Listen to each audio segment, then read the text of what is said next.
žmogus, taip, iš esmės mūsų tikėjimas skelbia, kad rojus buvo čia, šitoje žemėje. Ir žmogus buvo sukurtas pirmiausia turintis užduotį būti sodininku, reiškia bendradarbiu kartu su Dievu. Ir labai įdomu, kad, pavyzdžiui, tas momentas, kuomet Dievo pirmoji duota žmogui užduotis buvo kokia? Suteikt vardus gyvūnams, reiškia.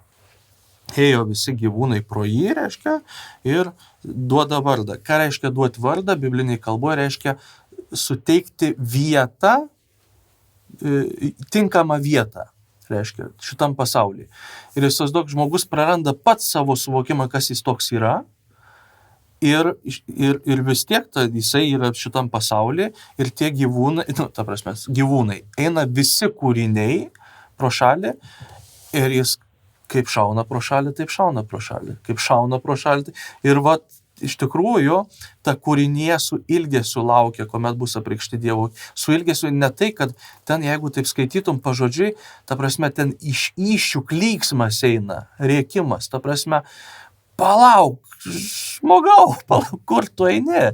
Kokia tu kryptimi? Tu turi sugrįžti, ta prasme, net pati kūrinyje. Ir taip, tuomet galim irgi sakyti, kad visos katastrofos, ekologinės, nelaimės ir taip toliau yra dėl būtent to nesusivokimo, nesusigaudimo. Ta prasme, kol žmogus nepradės eiti šventumo keliu, tol bus nesąmonės, ta prasme. Mes surišti esam su kūrinyje.